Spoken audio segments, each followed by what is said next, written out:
ሰላም ሰላም ወደ ቻናላችን ተከታዮች እንዴት ናችሁ? በዛሬው ቪዲዮአችን ስለ what are the difference between these modal verbs ስለ will፣ ስለ would have plus verb 3 and will have plus verb 3 የእነዚህ ሞዳል ቨርቦች ልዩነታቸው ምንድነው? እንዴትስ ነው መጠቀም ያለብን የሚለውን ነገር በደንብ አድርገን አብራርተን እናያለን ማለት ነው።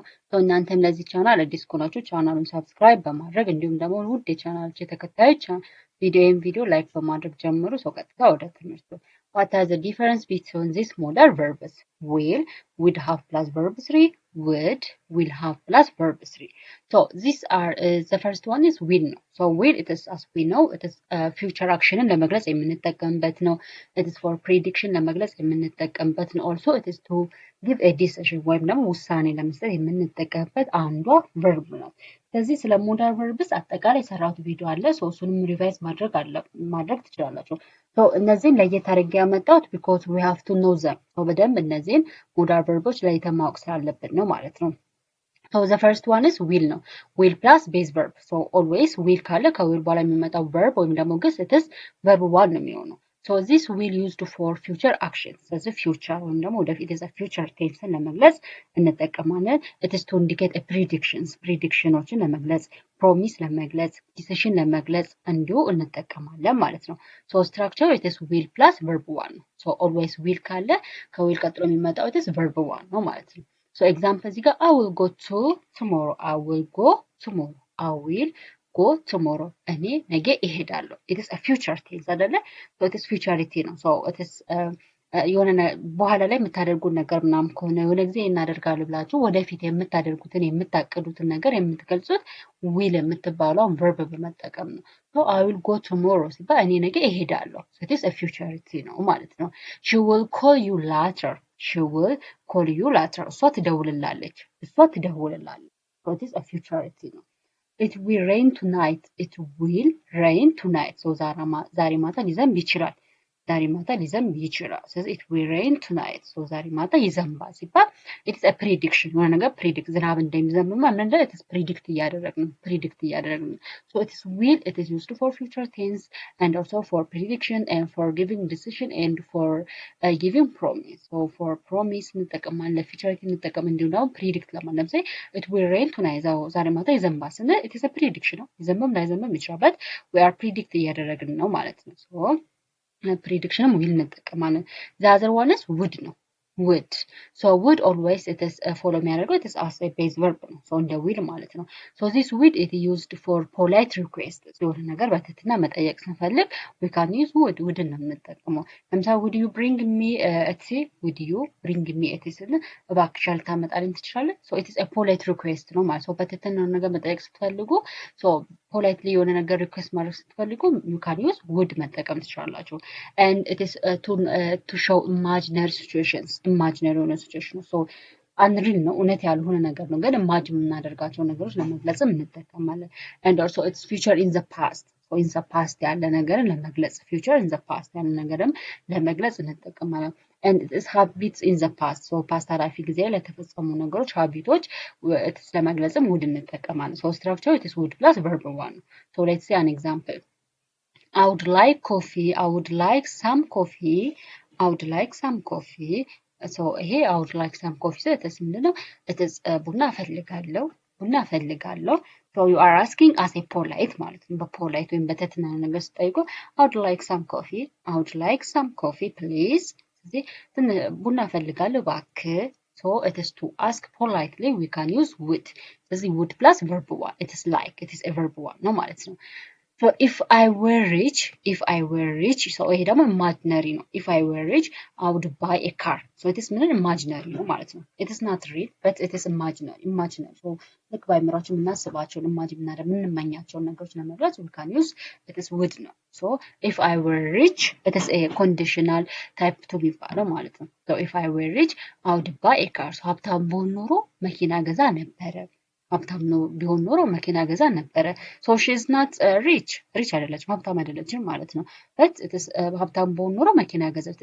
it is an imaginary imagine የምናደርጋቸው ነገሮች discuss ለማድረግ we use would ነው. The other one is he said he would come. So እሱ እንዳለው እመጣለሁ ብሎ ነበረ. እሱ እንዳለው እመጣለሁ ብሎ ነበረ። it is future in the past ማለት ነው። ሶ ገና አልመጣም ነገር ግን እመጣለሁ ብሎ ነበረ። ሶ future in the pastም ለመግለጽ we use would እንጠቀማለን። ሶ the difference between will and would ይሄ ነው። the other one is would have plus past participle or verb 3 how we use them ስለዚህ would haveን plus verb 3 ወይም past participle እንዴት ነው የምንጠቀመው ነው። so we use for unreal past situations unreal past situation ያ ማለት ኃላፊ ጊዜ ላይ ላልተፈጸሙ እውነት ላልሆኑ ሲቹዌሽኖች ወይም ደግሞ ላልተፈጸሙ ሲቹዌሽኖች we use would have plus verb 3 ነው that is something did not happen so የሆነ ነገር አልተፈጸመም but we are imagining it imagine ያደረግነው ነገር ግን አልተፈጸመም ነው። ስለዚህ unreal past situations unreal past situations ኃላፊ ጊዜ ላይ ላልተፈጸሙ እውነት ላልሆኑ ሲቹዌሽን ወይም ሁኔታዎች we use would have plus verb 3 ነው። Example, it is structure would have plus verb 3 ነው። as I told you example ለምሳሌ I would have passed if I had studied I would have passed if I had studied ስለዚህ የምንድነው I would have passed if I had studied so ጠንክሬ ካጠኛውን አልፍ ነበረ ጠንክሬ ካጠኛውን አልፈው ነበረ so it is a past ነው unreal ሆነ ማለት ነው so ጠንክራ አላጠናችም so she did not pass ማለት ነው so ጠንክራ አላጠናችም ነገር ግን አላለፈችም ጠንክራ ስላላጠናች አላለፈችም ስለዚህ it is past ሆነ unreal እውነት ያልሆነ ነገር ለመግለጽ we use would have plus past participle ስለዚህ would have plus it is past የሚለው it is verb 3 ነው ማለት ነው so she would have helped you if she had known she would have helped you if she had known so ብታውቅክ ኖሮ ትረዳክ ነበረ ብታውቅክ ኖሮ ትረዳክ ነበረ so it is so ምንድነው አላወቀችክም ማለት ስለዚህ ስላላወቀች አልረዳችክም ስለዚህ she would have helped you if she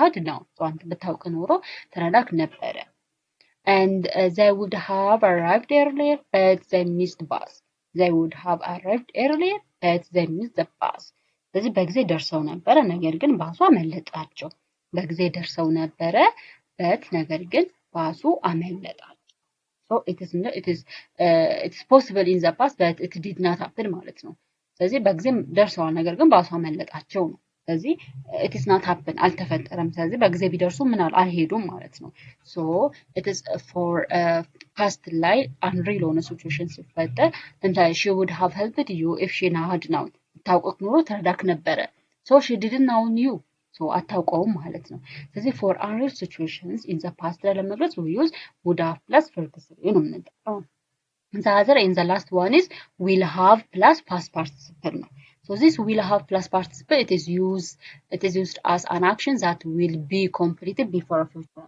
time ስለዚህ future time ወይም ደግሞ it is there are two actions ሁለት አክሽኖች አሉ so አንዱ አክሽን ከመጀመሩ በፊት አንዱ አክሽን ካለቀ ወይም completed ከሆነ it is will have plus past participle ነው so example እዚህ ጋር structure will have plus verb ነው example I will have finished the work by Friday so እኔ ዓርብ ዕለት ስራውን እጨርሳለሁ ዓርብ ዕለት ስራውን እጨርሳለሁ ስለዚህ before future time so የሆነ ነገር ዓርብ ዕለት የሆነ ነገር ከመጀመሩ በፊት ምን ታደርጋለች ማለት ስራውን ትጨርሳለች ማለት ነው I will have finished the work by Friday so እኔ ዓርብ ዕለት ስራውን እጨርሳለሁ እኔ ዓርብ ዕለት ስራውን እጨርሳለሁ so the action is completed an action completed before the past before a future time ስለዚህ future time ሌላ ነገር ከመጀመሩ በፊት አክሽኑ futurity ላይ የሚፈጸም ከሆነ it is will have plus past participle ነው ማለት ነው and she will have arrived by 8 p.m.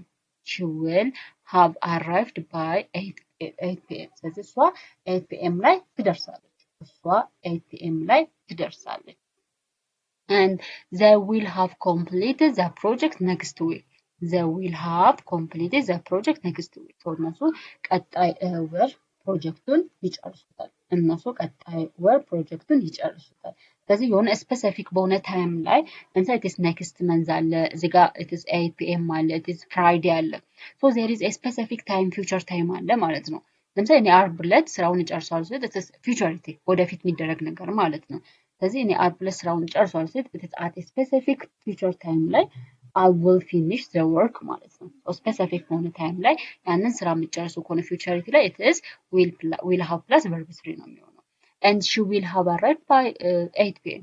so እሷ 8 p.m. ላይ ትደርሳለች so this is a specific future ማለት ነው ስለዚህ specific future time it is before a specific future time ላይ completed የሚሆን action it is will have plus verb 3 ነው የምንጠቀመው ማለት ነው። So it is this all about a will have plus verb 3 and would have plus verb 3. So ይህን ይመስላል would have plus verb 3 it is used for it is unreal past situation. So ኃላፊ ጊዜ ላይ ለተፈጸሙ ነገሮች but it is not real ስለዚህ ሪል ይመስላሉ ነገር ግን that did not happen ያልተፈጸሙ ነገሮችን ለመግለጽ would have plus verb 3 እንጠቀማለን and would ደግሞ it is for polite requests and it's also for imaginary situations and for future in the past and habit in the past ለመግለጽ እንጠቀማለን and it is will ደግሞ for it is for predictions for promises for future actions and for decision made ለማድረግ እንጠቀማለን ማለት ነው so this all about the difference between would have plus verb 3 and will have plus verb 3 ልዩነታቸው ይሄን ይመስላል so በደንብ እንደተረዳችሁኝ ተስፋ አደርጋለሁ ማለት ነው so ያልገባችሁ ነገር ካለ you can ask me in comment section ላይ መጻፍ ትችላላችሁ መጠየቅ ትችላላችሁ and also ሌላ እንድሰራላችሁ የምትፈልጉ ነገርም ካለ ኮሜንት ላይ ጻፉልኝ ይሄን ቪዲዮ ደግሞ ለሌሎች እንዲደርስላችሁ ሼር አድርጉ እናንተም ደግሞ ላይክ በማድረግ አበረታቱኝ ማለት ነው በሌላ ቪዲዮ እስከምንገናኝ ድረስ ደህና ሁኑ ባይ